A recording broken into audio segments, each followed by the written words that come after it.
बड़े घर की बेटी कहानी प्रेमचंद द्वारा लिखी गई है। इस कहानी का हम सारांश पढ़ रहे हैं। बड़े घर की बेटी कहानी में बेनीमाधव सिंह गौरीपुर के जमींदार थे। अपनी आधी से अधिक संपत्ति उन्होंने वकील को भेंट कर दी थी। उनकी वर्तमान वार्षिक आय 1000 रुपये से अधिक न थी। उनके 2 बेटे थे। एक का नाम श्रीकंठ सिंह और दूसरे का नाम लाल बिहारी सिंह था। श्रीकंठ सिंह बीए पास थे। उनका विवाह श्री भूप सिंह की पुत्री आनंदी के साथ हो गया।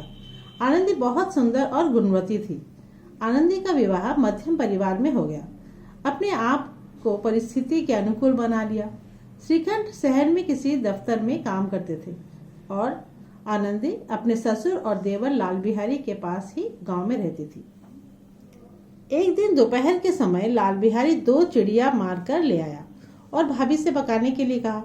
आनंदी ने घर में जो पाव भर घी पड़ा था उसे मांस में डाल दिया। खाना खाते वक्त जब बिहारी ने देखा कि दाल घी के बिना है तो क्रोधित हो गया और भाभी पर मायके को लेकर ताना दे डाला और खड़ाऊ भी उठाकर दे मारा। इससे दोनों में कलह शुरू हो गया।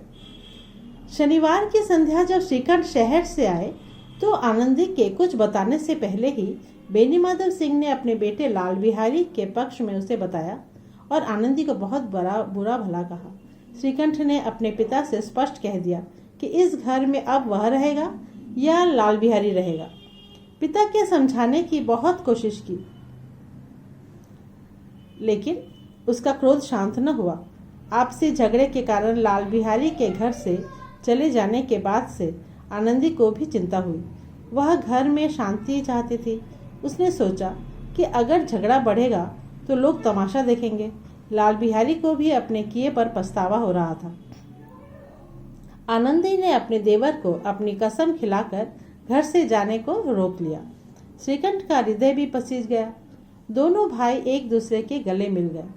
दोनों भाइयों को गले मिलते देखकर बेनीमाधव सिंह बहुत प्रसन्न हुए और बोले, बड़े घर की बेटियां कई बार बिगड़ता हुआ काम बना लेती हैं। गांव के सभी लोगों ने आनंदी की उदारता को सराहा। यह बड़े घर की बेटी कहानी का सारांश था।